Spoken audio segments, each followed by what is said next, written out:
Welcome to the Sleepy Economist, the place where we explore the hidden world of money and finance in a calm, simple way, so you can learn while you relax or even drift off to sleep.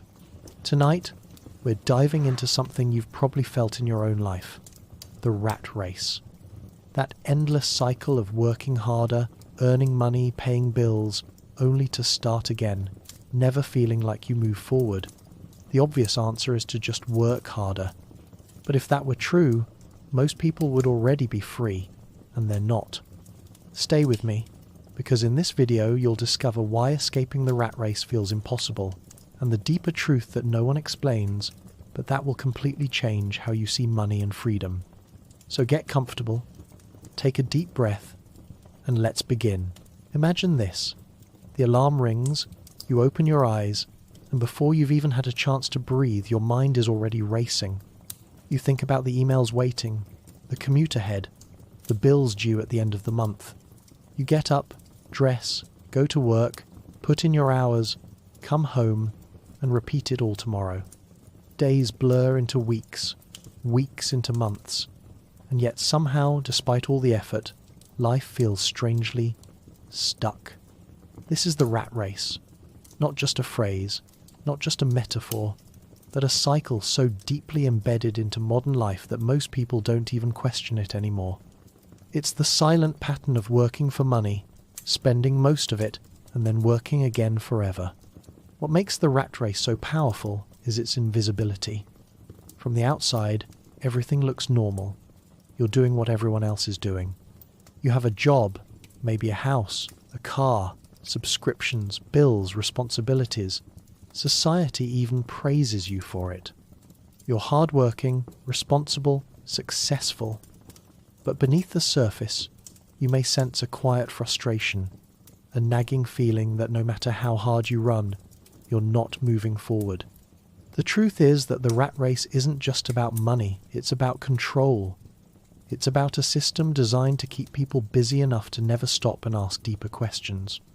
Why is it that the harder I work, the less free I feel? Why is it that decades of effort can still end with uncertainty about retirement, debt, or stability? The obvious answer we're all taught is simple: work harder, put in more hours, climb the ladder, chase promotions, earn more. But here's the problem: harder work doesn't break the cycle. It often deepens it. More income leads to more expenses, more obligations, and often more debt. The treadmill speeds up, but the destination never changes. If this feels familiar, you are not alone. Millions live this pattern every day. A young graduate starts with enthusiasm, gets a job, begins paying off student loans.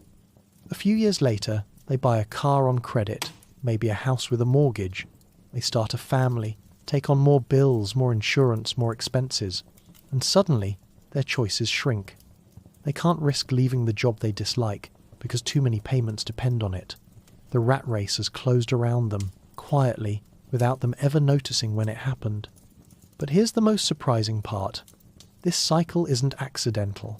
It has been shaped, reinforced, and maintained for centuries. Governments, corporations, and financial institutions all benefit when people remain in the race. Taxes rely on wages. Companies rely on constant consumer spending. Banks rely on debt payments. The rat race feeds the system. And so from childhood we're trained for it. Think back to school. What were we taught? Work hard, get good grades, so you can get a good job. Rarely were we taught about financial independence, about assets and liabilities, about how money really works. Instead, we were prepared for a lifetime of employment where our time is traded for money, and most of that money flows right back out. The system doesn't need independent thinkers, it needs reliable workers. And so the cycle repeats. But here's where it gets even more interesting. The rat race is not only economic, it's psychological. It plays on our natural fears and desires. We want security, so we cling to jobs even when they drain us. We want comfort, so we buy things that soothe us temporarily. We fear missing out, so we stretch our finances to match what others display. And in doing so, we strengthen the very cage we long to escape. Take a simple example: credit cards. They promise convenience, rewards, freedom. Yet studies show that people spend significantly more when paying with credit instead of cash. Why? Because the pain of spending is dulled. It feels easier, lighter. But those small decisions compound into debt, interest, and financial stress. The very tool that promised freedom becomes another bar in the cage. Or consider mortgages. For many, owning a home is the dream, and yes, property can be an asset. But for countless families, the mortgage stretches them thin, locking them into decades of payments that require stable, uninterrupted jobs. They can't afford to take risks, to change paths, to experiment. The house becomes both a home and a tether, binding them to the race.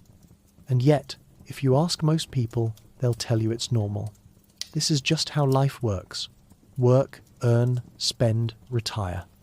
But pause for a moment and think, is it really normal or is it simply common? Just because something is common doesn't mean it's natural or right or inevitable. The rat race persists because we rarely stop to question it. But tonight, you are stopping, you are listening. And that simple act of stepping outside the noise, of reflecting quietly, is already a small act of resistance. Because awareness is the first step. You cannot escape what you cannot see. And the truth is, most people never even see the rat race for Watted Island. So, what does all of this mean for you? It means that the cycle is not about personal failure. It's not that you haven't worked hard enough, or that you're not disciplined enough. It's that the very structure of modern life is designed to funnel you into the race, and until you learn to recognize its patterns, you will remain inside it, no matter how hard you try. But here's the part you won't hear everywhere. The rat race isn't only about economics, and it isn't only about institutions. It's also about mindset. Because some people, with the same jobs, the same salaries, the same environment, find ways to slowly step out. They understand principles that shift the balance. They see opportunities others overlook. They think differently about money, time, and freedom. And because of that, the race loosens its grip. This video is about uncovering those truths, about showing you not just that the race exists, but why it's so difficult to escape, and what must change in your perspective before you can even begin. Over the next chapters, we'll explore history, psychology, and practical strategies. We'll see how the system was built, how it manipulates, and how the wealthy play by different rules.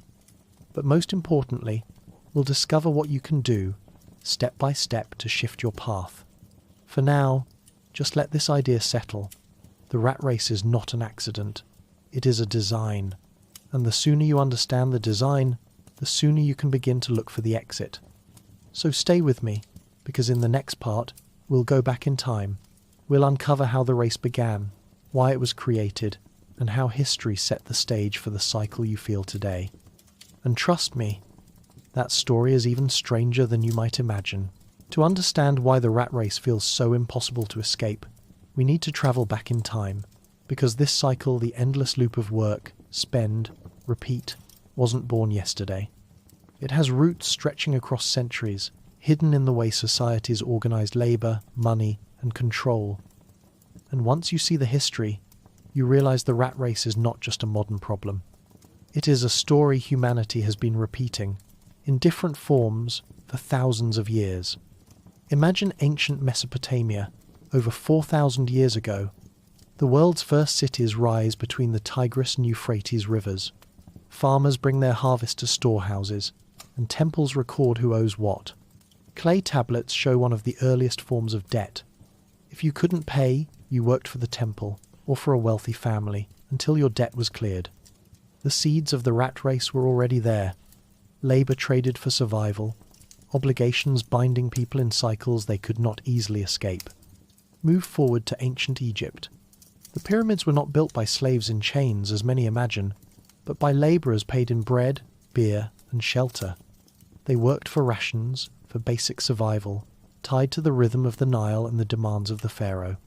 Day after day, they labored, not to build their own future, but to sustain the system above them. Even then, the pattern was clear. Many worked endlessly, while few reaped the lasting rewards. In ancient Rome, the cycle became more sophisticated. Citizens paid taxes, soldiers collected tributes, and wealth flowed into the empire. But at the bottom, ordinary Romans still lived paycheck to paycheck, so to speak. They rented apartments, bought bread daily, and worked long hours. For the elites, the system was perfect. Bread and circuses kept the masses distracted, while their labour funded Rome's expansion. Doesn't that sound familiar? Entertainment to distract, taxes to collect, and endless labour to sustain it all. The race had simply taken on a Roman form. Fast forward to medieval Europe.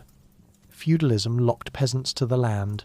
They farmed, gave a portion to the lord, and kept the rest to survive. Few ever escaped their status. Your role in the cycle was determined by birth. Work the fields, pay your dues, repeat. Once again, survival required compliance. Freedom was rare. But then came the Industrial Revolution, and everything changed, or at least it seemed to. Factories replaced fields. Instead of farming land, people clocked into mills, working 12, 14, sometimes 16 hours a day. Wages were introduced, a fixed payment for fixed time. On the surface, this was progress. People no longer owed allegiance to lords, they had jobs. But in reality, the cycle remained. Wake, work, earn, spend, repeat. The rat race had simply been industrialized. Governments soon realized the power of this new system. Taxation could be streamlined when wages were predictable. Banks and lenders saw opportunities too. Workers wanted homes, clothes, goods, and they didn't want to wait. Credit became a tool to lock them further into the system. Borrow now, pay later. Work today, so tomorrow's debts can be managed. What began as freedom turned into another form of control. By the 20th century, the modern rat race was in full swing. Schools trained children not for independence, but for employment. Sit still, follow rules, complete tasks, move by the bell factories in miniature. College promised better jobs, but also delivered debt. Jobs promised security, but demanded decades of loyalty. Pensions and retirements dangled at the end, like a prize if you could endure the treadmill for 40 years. And consumerism poured fuel on the fire. Advertising told people they were never enough unless they bought more. A new car, a bigger house, the latest gadget status was tied to spending. The moment people earned more, they were encouraged to spend more. Lifestyle inflation became normal. The faster the treadmill, the faster the cycle spun. At every stage of history, the rat race adapted. In temples, in fields, in factories, in offices, always the same structure. Work to survive, stay in debt, keep moving, don't stop. And always, those at the top designed it to last, because the race serves a purpose. It feeds the system, ensures order, and keeps the flow of money moving upward. But here's what makes the history so striking. At each point, there were always a few who saw the truth. In Rome, philosophers who warned that chasing bread and circuses led nowhere. In medieval times, rebels and wanderers who broke free from the land. During the Industrial Revolution, inventors and entrepreneurs who built businesses instead of clocking into them. These were the ones who recognized the pattern and chose differently. They didn't just run the race, they stepped outside it. And that is the heart of the lesson. The rat race feels new, but it isn't. It is ancient, evolving, reshaping itself to fit the age. Today, it looks like 9-to-5 jobs, mortgages, credit cards, and endless notifications. But beneath the modern clothes, it is the same old cycle. Labor for survival, obligations for life, and distraction to keep you from questioning it. Now, here's where it gets even more revealing. If the rat race has always existed in some form, what does that mean for us today? Does it mean escape is impossible? Or does it mean that escape requires a deeper shift, one that history itself can teach us? Stay with me, because in the next part, we'll peel back the psychology behind the race. Not just the history of how it was built, but the mental levers that keep you running, even when you think you're choosing freely. And once you see those levers, you may never look at your daily routine the same way again. If history shows us how the rat race was built, psychology explains why it works so well. Because the truth is, no one forces you to wake up, go to work, spend your money, and repeat the cycle. You do it willingly, and that is the genius of the system. It aligns itself with the deepest patterns of human behavior, our fears, our desires, our instincts, so that we trap ourselves without realizing it. Let's begin with fear. At the root of so many choices lies the fear of not having enough. Enough money, enough security, enough comfort. This fear drives people to cling to jobs they dislike, to accept endless overtime, to pile up savings in bank accounts that slowly lose value. Fear keeps you running, because standing still feels dangerous. And the rat race thrives on that. It whispers, if you stop, you'll fall behind. If you rest, you'll lose everything. Then there is desire. The desire for comfort, for status, for belonging. Advertisers know this intimately. They don't sell products, they sell images of the life you wish you had. A luxury car isn't just metal and wheels. It's a symbol of achievement, of being admired. A new phone isn't just technology. It's a badge of belonging, proof you're keeping up. These desires are powerful because they tie money to identity. And once your sense of self is linked to spending, the rat race tightens. But perhaps the most powerful lever is habit. Humans are creatures of routine. Once a pattern is set, it repeats automatically.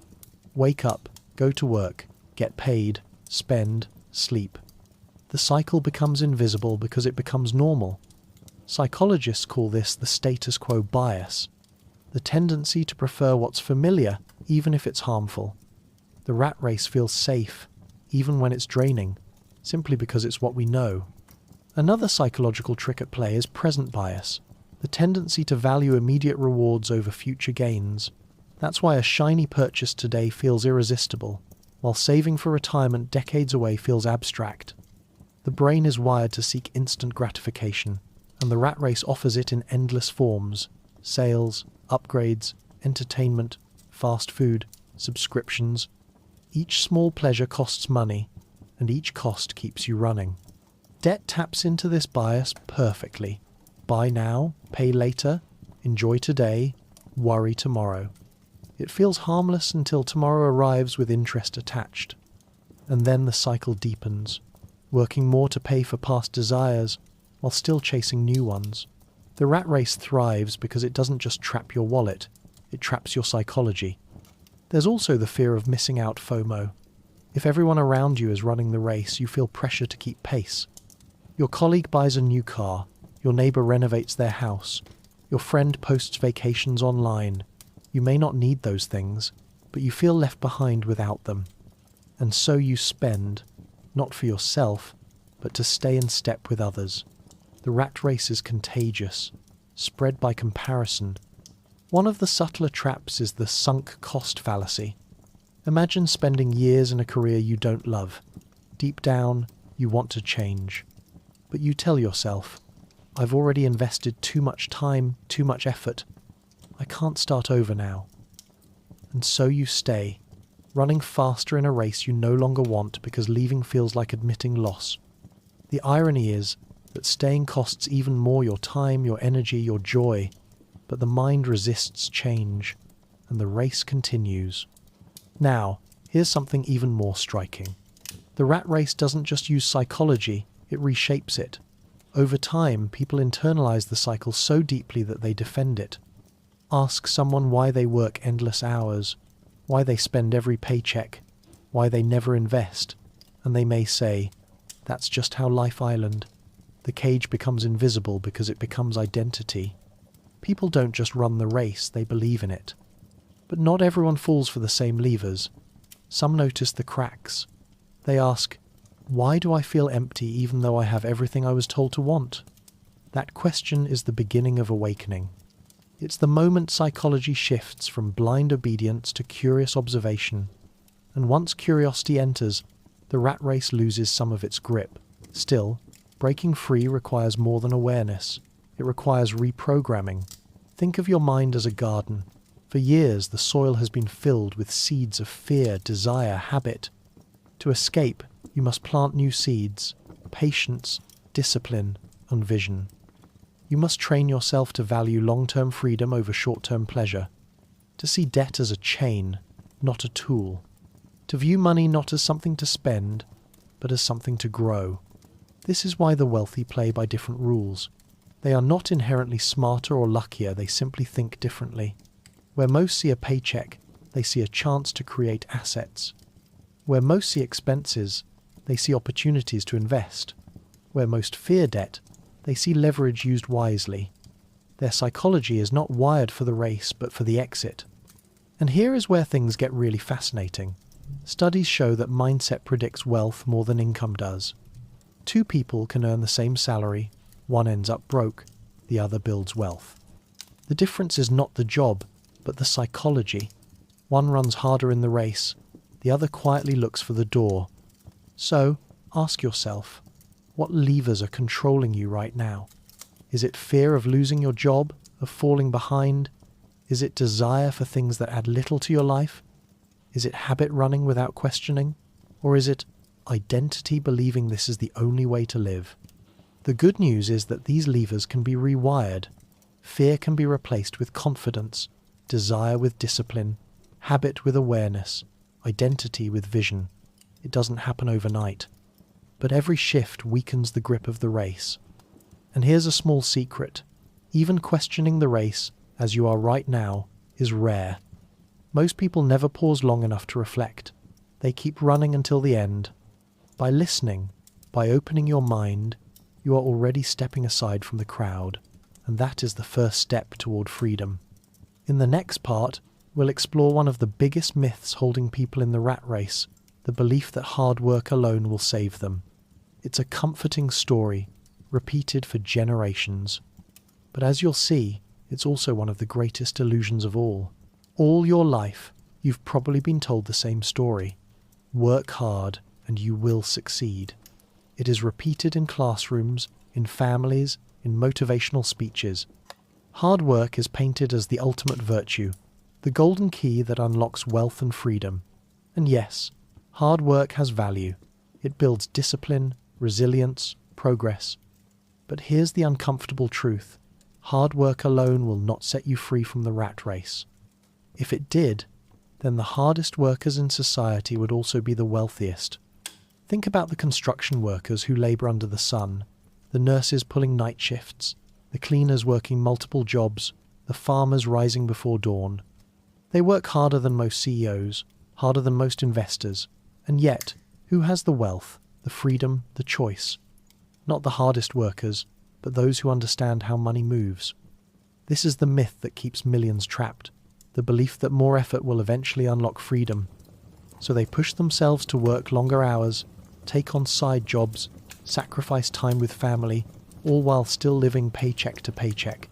The treadmill speeds up, but the scenery never changes. The race rewards endurance, not escape. History is filled with examples of this illusion. During the Industrial Revolution, workers laboured 14 hours a day in factories. They believed that diligence would bring them stability. But the truth was that no matter how many hours they gave, the wealth flowed upward to factory owners, to investors, to elites. The workers ran, but the finish line never moved. Even today, many people fall for the same trap. A young professional takes on extra projects, stays late at the office, hoping for recognition, for a raise. And maybe it comes 10%, 20% more, but expenses rise just as quickly. Taxes eat a portion, lifestyle inflates, and so, despite more effort, they remain locked in the cycle. More work doesn't equal more freedom. Sometimes it equals less. Why does this myth persist? Because it's comforting. It gives people hope. It tells them the system is fair, that success is simply a matter of effort. And society loves this story because it keeps people obedient. If you believe that more work equals more reward, you won't question the system. You'll run faster, and you'll blame yourself if freedom never comes. But here's what the wealthy understand. Wealth is not built by effort alone, but by leverage, by making money work for you instead of trading your hours for it. Hard work creates income, but smart work creates assets, and assets investments, businesses, intellectual property are what truly open the exit doors from the race. Think of the difference between a baker and the owner of the bakery. The baker wakes early, kneads dough, bakes bread, sells it all day. They work hard, day after day. But the owner? They may work hard too, but their wealth grows not from their own hands, but from the system they built. The bakery earns even when the owner isn't there. That is the difference. The baker runs the race, the owner steps aside. Or consider the farmer versus the landowner. The farmer toils under the sun, planting, harvesting, selling crops. The landowner, however, rents the fields. They may never touch the soil, yet they profit season after season. Again, one runs harder, while the other creates leverage. Even in modern times, the same truth applies. An employee can work 60 hours a week, but their income is capped by salary. Meanwhile, an investor's money compounds while they sleep. One runs harder, the other moves smarter. This doesn't mean hard work is useless. On the contrary, it is essential, but only when directed toward building systems, assets, and freedom. Hard work applied to the wrong race simply makes you tired, not free. Imagine running endlessly on a treadmill. Your legs burn, sweat drips, but the scenery never changes. That's what hard work in the rat race feels like. Effort without direction. So, what does this mean for you? It means that breaking free requires a shift in how you define effort. It's not about hours spent, but about choices made. Are you working hard to maintain the cycle, or working hard to escape it? Are your efforts building assets, or only paying bills? This is why financial education is so powerful.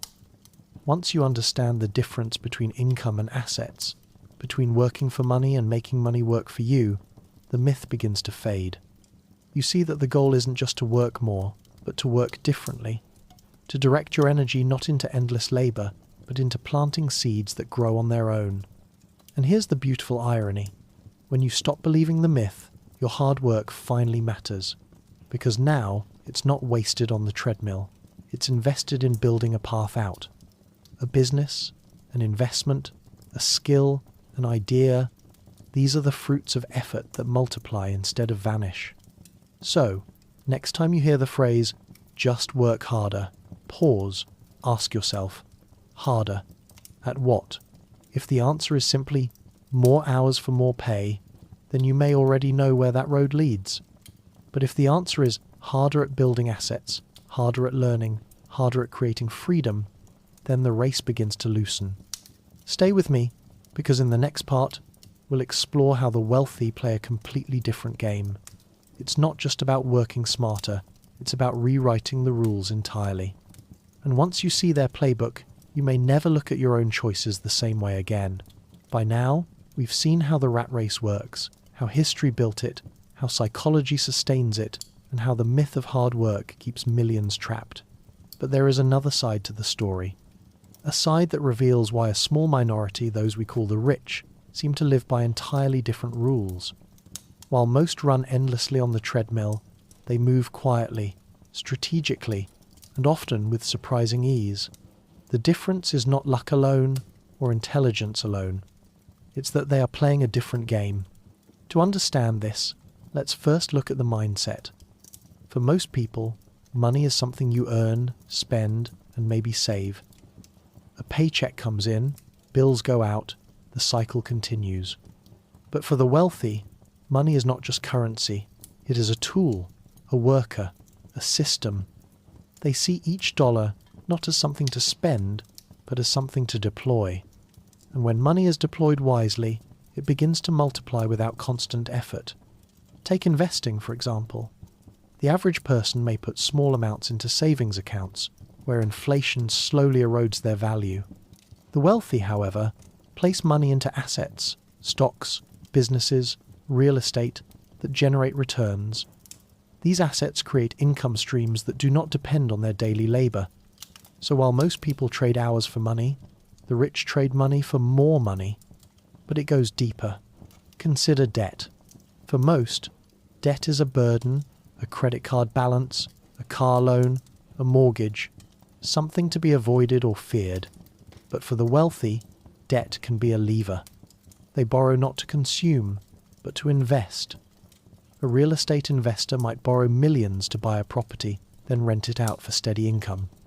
The tenants pay the debt, while the investor keeps the profits and the property itself grows in value. The same tool debt destroys some, but enriches others, depending on how it is used.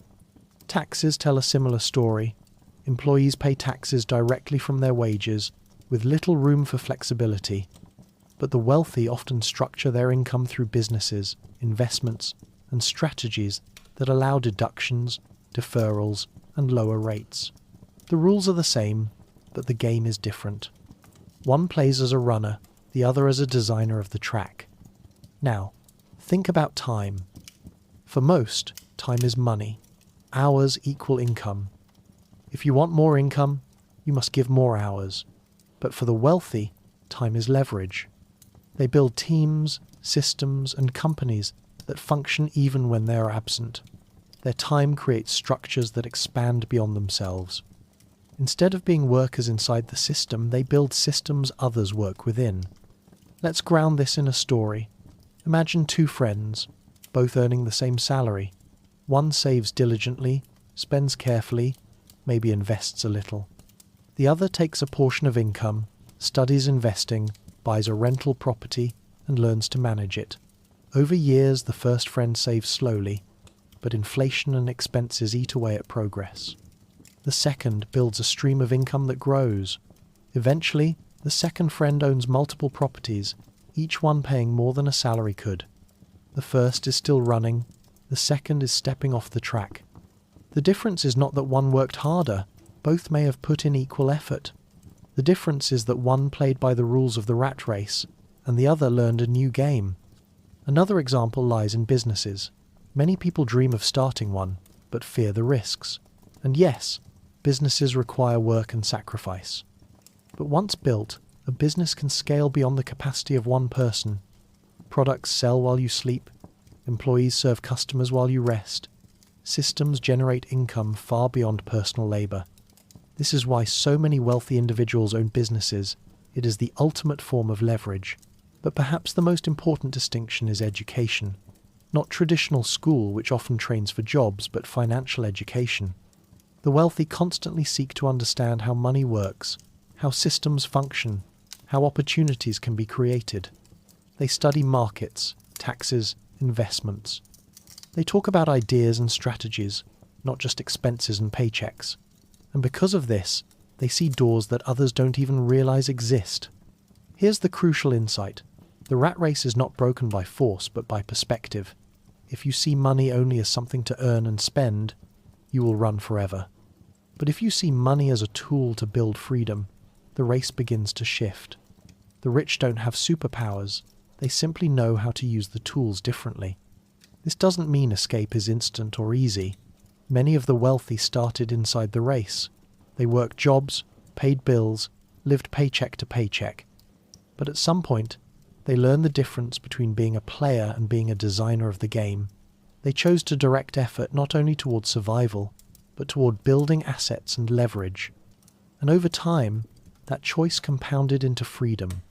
So, what can we take from this? That the rules of the rat race are not unbreakable. They can be bent, reshaped, even rewritten, but only if you stop playing the same game as everyone else. Working harder on the treadmill won't get you out. Learning how the track is built and where the exits are will. Stay with me, because in the next part, we'll explore the emotional cost of the rat race. Beyond money, beyond systems, lies the toll it takes on the human spirit, the anxiety, the stress, the emptiness that so many feel. And understanding that cost is just as important as understanding the mechanics. Money is only part of the story. The rat race is not just about working, earning, spending, and repeating. It is also about what happens inside of you while you run. Because over time, the cycle does more than drain your wallet. It drains your energy, your confidence, and sometimes even your sense of meaning. And perhaps the greatest cost of the rat race is not financial, it is emotional. Think about the pressure that comes with never-ending bills, rent or mortgage, utilities, loans, groceries, subscriptions. Each month, the numbers arrive like waves, steady and relentless. And with them comes the constant tension. Will I make it this month? Will there be enough left over? That tension sits quietly in the background of your mind, like a weight you carry every day. Psychologists call this financial stress, and it has been linked to anxiety, depression, even physical illness. People lose sleep over money. They argue with loved ones about expenses. They make choices based not on joy, but on fear. The race doesn't just consume hours, it consumes peace of mind. And then there is the fatigue. Running endlessly on a treadmill means you never fully rest. Even when you take a break, your mind often doesn't. Weekends become time to recover, not to live. Vacations, if they come, are short and fleeting. You return, and the cycle begins again. This constant exhaustion can numb the spirit, leaving people alive but not fully living. The rat race also affects identity. For many, work becomes who they are. Ask someone, "Who are you?" and they answer with their job title. "I'm a teacher, I'm an engineer, I'm a manager." Identity tied to labour. And when that labour feels endless, identity can feel trapped too. People forget who they are outside of the race. Perhaps you felt this yourself, the sense that time is slipping away. Birthdays arrive, years pass, and yet the scenery feels unchanged. The same job, the same bills, the same cycle. This awareness can lead to quiet despair. The question, is this all there is? The rat race whispers promises of progress, but often delivers monotony. Relationships suffer as well. Parents working long hours see their children less. Partners argue about money. Friends drift apart because everyone is too busy running. The race is isolating, reducing human connection to quick conversations squeezed between obligations. In a world more connected than ever, many feel lonelier than ever, because true connection requires time, and time is the one thing the race consumes most. Then there is the emptiness. Consumerism promises happiness with every purchase. A new gadget, a bigger house, a luxury trip, and yes, for a moment there is joy. But soon, it fades, replaced by the desire for something else. Psychologists call this the hedonic treadmill, the tendency to quickly return to a baseline of dissatisfaction no matter what we acquire. The rat race feeds this treadmill perfectly, offering endless new things, none of which truly satisfy. Some even begin to feel guilt or shame. They wonder why, after so much effort, they still feel stuck. They compare themselves to others, thinking, "I work so hard, why am I not further ahead?" This self-blame deepens the emotional toll because it hides the truth. The problem is not individual failure, but systemic design. The cage was built this way. Over time, these emotions, stress, fatigue, emptiness, shape the body itself. Chronic stress raises blood pressure, weakens the immune system, shortens life expectancy. Scientists have found that financial insecurity can physically age people faster. The race does not just consume years. Metaphorically, it may actually reduce them. But there is also another cost, more subtle yet profound, the cost of lost dreams. When you are always running to keep up, you rarely have space to explore what truly matters to you. Passions fade, creativity dims, curiosity shrinks.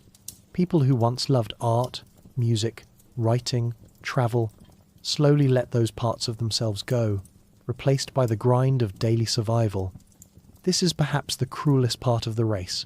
It steals not just time, but potential. And yet, despite all this, most people continue. Why? Because the race disguises itself as safety. It whispers, "Keep running, and at least you'll survive.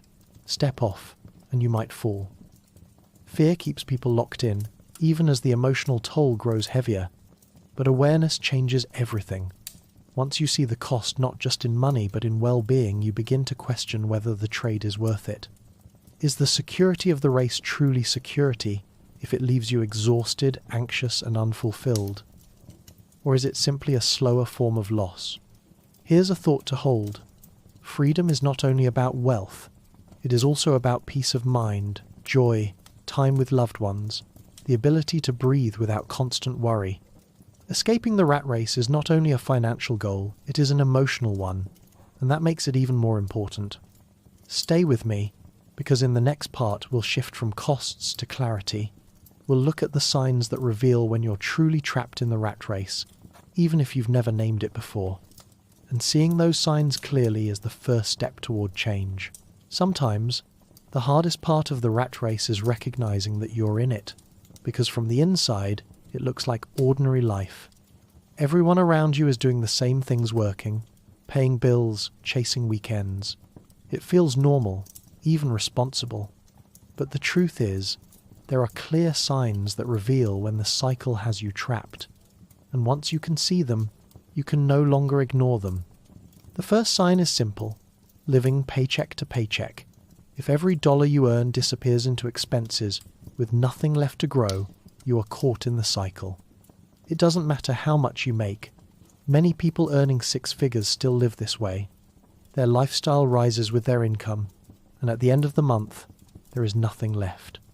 When saving feels impossible and debt feels permanent, the race has you running in circles. Another sign is the fear of losing your job. If the thought of being unemployed even for a short time terrifies you because it would collapse your entire life, then your security is tied completely to the race. True freedom means having options. But when one paycheck is the only thing standing between you and disaster, the race is holding the leash. Debt is another clear signal. Not all debt is bad, but when it piles up from credit cards, car loans, or mortgages that stretch too thin, it becomes a chain. If most of your income goes to paying interest instead of building wealth, you're not running for yourself, you're running for the lenders. The rat race thrives on this, because debt ensures you cannot stop. Then there's lifestyle inflation. Have you noticed how, no matter how much more you earn, it never feels like enough? A raise comes, and within months, it's gone. You move into a bigger house, buy a nicer car, upgrade your gadgets, and yet the satisfaction fades quickly. If more income only brings more expenses, you're not progressing, you're sprinting in place. A subtler sign is the constant need for distraction. If you spend your free time endlessly scrolling, binge watching, or buying things you don't need just to escape the stress of daily life, that is the race exhausting your spirit. Bread and circuses once kept Roman citizens distracted. Today, it's screens and shopping. If you're always looking for a quick escape, it may be because the bigger escape, true freedom, feels out of reach. Another indicator is the absence of time. If you find yourself saying, "I don't have time for family, for hobbies, for rest," then the race is consuming you. The treadmill demands hours, and when every moment feels scheduled or rushed, life becomes survival instead of living. Freedom is measured in time, not money, and if you never have time, you are not free. Look also at your emotions. Do you feel constant anxiety about bills? Do you dread Mondays, counting the days until Friday? Do you dream of retirement, not as a stage of life to enjoy, but as the only relief from decades of work? These emotions are signals. They tell you that something is out of balance, that the race is taking more than it gives. Comparison is another trap. If you often measure your life against neighbours, friends, or co-workers who has the better car, the bigger house, the fancier vacation, you are running someone else's race, not your own. The rat race feeds on comparison, keeping you dissatisfied so you spend more, earn more, and keep running. And perhaps the deepest sign is this: you can't imagine another way. If the idea of living outside the cycle feels unrealistic, if you dismiss thoughts of change with, "That's just life," then the race has shaped your very identity. You no longer see the treadmill, you see it as the ground beneath your feet. These signs are not meant to bring despair but awareness, because once you recognize them, you can no longer pretend the race is invisible. You see the bars of the cage, and seeing the cage is the first step to finding the door. Think about your own life. Do any of these patterns feel familiar? Do you live paycheck to paycheck, tied to debt, craving weekends, fearing unemployment, comparing constantly? If so, you are not alone. Millions share the same signs, but awareness sets you apart. Most keep running blindly. You are pausing to notice. And here's the hopeful part. Signs are not sentences. Just because you recognize them doesn't mean you're doomed. It means you are awake. And when you are awake, you can begin to choose differently. Stay with me, because in the next part, we'll move beyond recognition. We'll look at the pathways of escape, the strategies and principles that turn awareness into action and action into freedom. By now, you've seen the rat race for what it truly is, a cycle of work, spending, and stress that keeps millions trapped. You've recognized its history, its psychology, its emotional cost, and the signs that reveal its grip. But awareness is only the beginning. The real question is this: if the race is so deeply embedded into modern life, how do you escape? The first truth is that escape is not a single leap, it's a series of steps. Most people imagine freedom as sudden, dramatic, quitting a job, winning the lottery, striking gold overnight. But real escape is quieter, steadier. It begins with small shifts in mindset, then grows into habits, then into systems that gradually release you from the treadmill.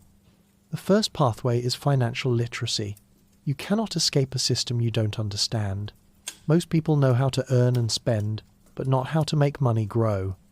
They think savings alone will set them free, but inflation quietly erodes those savings year after year. Financial literacy means learning the difference between assets and liabilities, between good debt and bad debt, between income that disappears and income that multiplies. It means seeing money not as something to chase, but as something to direct. The second pathway is building assets. Assets are the doors out of the race. They are things that put money into your pocket instead of taking it out. A rental property, a business, an investment portfolio, intellectual property, these are the seeds of freedom. The more assets you grow, the less dependent you become on trading hours for wages. Slowly, the treadmill slows down. The third pathway is controlling lifestyle inflation. This is one of the hardest, because society constantly tempts you to spend more as you earn more.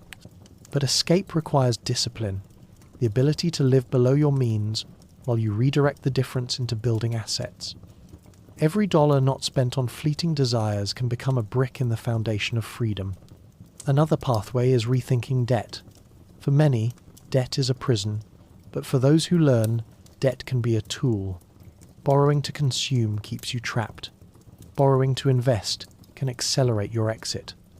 Of course, this requires education and caution, but once mastered, leverage allows you to step off the treadmill faster than savings alone ever could. Then there is the pathway of entrepreneurship. A job, no matter how high-paying, ties you to hours. A business, once built, can generate income even when you are not present. This doesn't mean everyone must start a company, but everyone can learn to create value that scales beyond themselves, whether through online ventures, creative projects, or services that multiply through systems. Another powerful pathway is investing in yourself. The most valuable asset you will ever own is your mind. Skills, knowledge, creativity, these cannot be taken from you, and they often yield the highest returns. Learning about finance, communication, technology, or leadership can open doors that wages alone never will. But escape is not just financial, it is also psychological. It means learning to step away from comparison, to define success on your own terms, to measure wealth not just in money, but in time, freedom, and peace. Because if you build assets but still run on anxiety, have you truly escaped? Freedom is as much about the mind as it is about the wallet. Let's imagine someone applying these pathways. At first, they are living paycheck to paycheck, overwhelmed by bills. They decide to start small, learning about personal finance, saving a little each month. They resist lifestyle inflation, choosing to live modestly even when raises come. They use the extra money to buy their first investment, a simple stock index fund. Over time, they add more. Later, they start a side venture, slowly building it into a business. Years pass. The business grows, the investments compound. Eventually, their assets cover their expenses. They no longer depend solely on their job. The treadmill has slowed, and the cage has opened. This story is not fantasy. It is the path many have walked, but it requires patience, consistency, and above all, belief that the exit exists. Because many never try, convinced that escape is impossible. The truth is, escape is difficult but not impossible, and the sooner you begin, the sooner the race loosens its grip. So, what pathway will you choose? Will you begin with education, with saving and investing, with controlling expenses, with building something of your own? The choice is personal, but the direction is universal, away from dependence and toward freedom. Stay with me, because in the next part we'll bring everything together. We'll explore the deeper philosophy of what it means to be free, not just financially, but in life itself. And you'll see that escaping the rat race is not only about money, it's about reclaiming your time, your mind, and your soul. Up to now, we've explored the mechanics of the rat race, its history, psychology, illusions, and even the pathways of escape. But there's a deeper layer, one that too often goes unspoken. Because escaping the rat race isn't only about accumulating wealth or breaking financial chains. It is about something larger, something more human, the meaning of freedom itself. So let's pause, take a breath, and ask, what does it really mean to be free? For some, freedom is money enough wealth to never worry again. For others, freedom is time, the ability to choose how to spend each day. For others still, it's purpose doing work that feels meaningful, not obligatory. True freedom is not a single definition. It is the intersection of wealth, time, and meaning. Without all three, freedom is incomplete. Think about wealth alone. Imagine someone with millions, but every hour consumed by obligations, meetings, and stress. They have money, but not freedom. Or consider someone with time but no money, endless days, but constant worry about survival.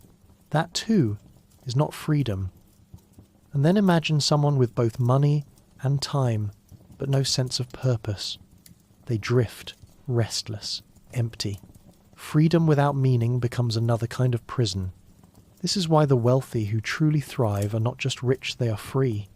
They have assets that buy back their time, and they use that time to pursue what matters. Some dedicate themselves to family, others to art, others to building legacies. The form doesn't matter. What matters is that their life is not dictated by survival or by endless running. Philosophers have long wrestled with this idea. The Stoics in ancient Rome spoke of inner freedom, the ability to remain calm and virtuous no matter external circumstances. They believed that true liberty comes not from wealth, but from mastering one's desires and fears. In their eyes, a slave who controls his mind may be freer than a king enslaved by greed. Eastern traditions echo this wisdom. Buddhism teaches that attachment is the root of suffering. The more we cling to possessions, status, or outcomes, the more trapped we feel. Freedom, then, is found in letting go, living simply, consciously, without the constant chase for more. Yet, in the modern world, we often confuse freedom with consumption. We believe that buying more, owning more, experiencing more will set us free. But as we've seen, this often deepens the rat race. The treadmill of desire spins endlessly, promising joy but delivering restlessness. So perhaps freedom is not about adding, but about subtracting, removing what doesn't matter, clearing the noise, the clutter, the obligations that weigh us down. Imagine your life stripped of the unnecessary fewer possessions, fewer demands, fewer distractions. What remains? Time, peace, clarity. That is freedom too. There's also a moral dimension. True freedom is not only personal, it ripples outward. A person who is free can contribute to others without resentment. They can give generously, not because they must, but because they choose to. In this way, freedom becomes not just an escape from the race, but a chance to build something better for yourself, for your family, for your community. Think about the difference between survival and choice. Most people in the rat race live in survival mode. Decisions are made from necessity. I need to pay this bill, so I must do this job. Freedom begins when decisions are made from choice. I want to spend my time here because it matters to me. Survival is reactive. Freedom is intentional.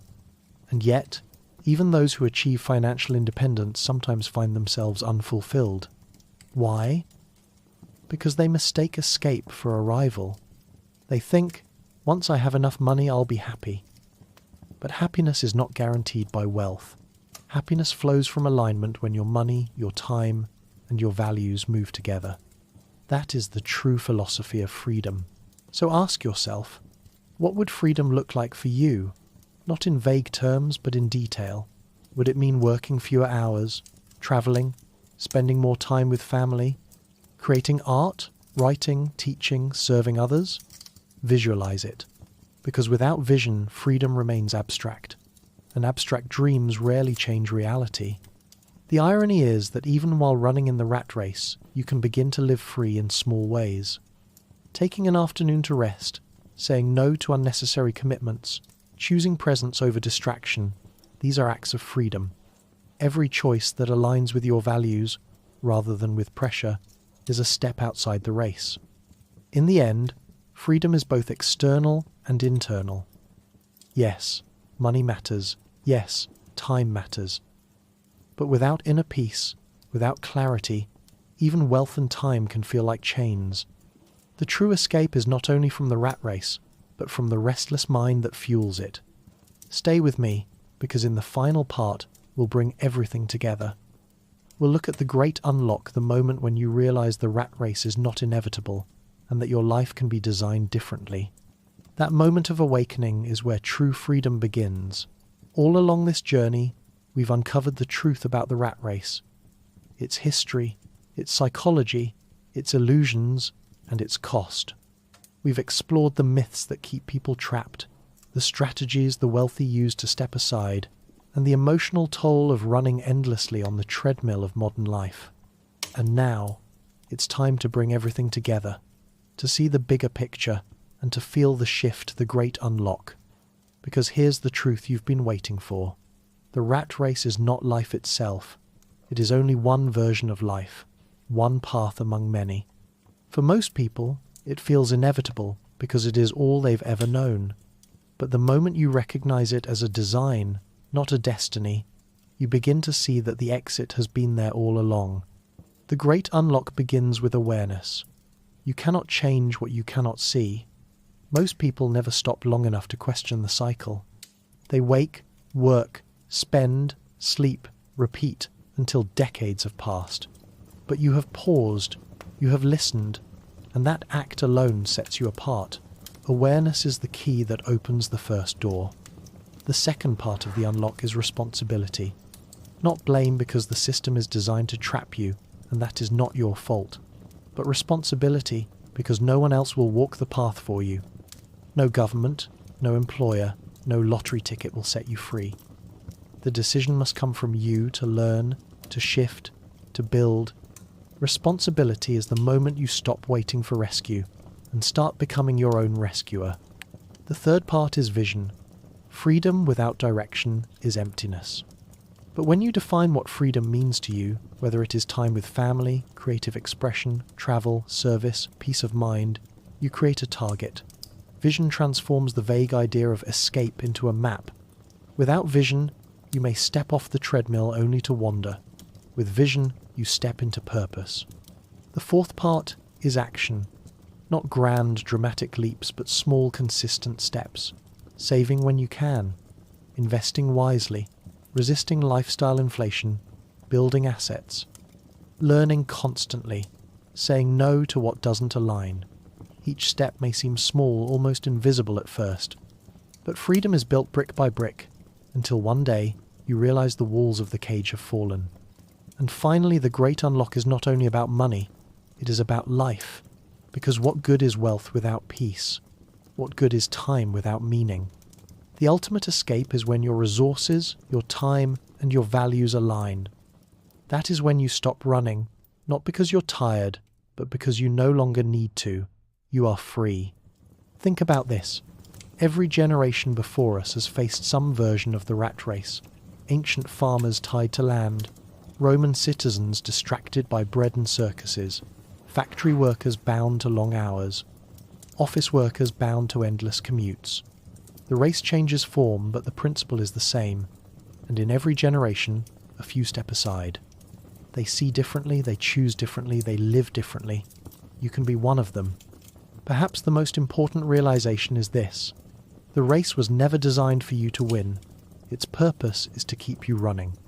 Once you accept that, you stop expecting the treadmill to lead somewhere, and you start building your own path. That shift from runner to creator is the essence of the unlock. So, as we close, let's return to the beginning. You may have asked yourself, why does it feel impossible to escape the rat race? And now, you know the answer. Because it was designed that way. Because psychology reinforces it. Because society celebrates it. But you also know the deeper truth. Escape is possible if you learn, if you shift, if you build. Tonight, as you rest, let these ideas settle in your mind, not with urgency, not with stress, but with calm conviction. You don't have to sprint toward freedom. You only have to begin. Step by step, choice by choice, brick by brick. The race is not your destiny. Your life can be designed differently. So get comfortable. Breathe deeply. And remember, freedom is not somewhere far away. It begins here, with awareness, responsibility, vision, and action.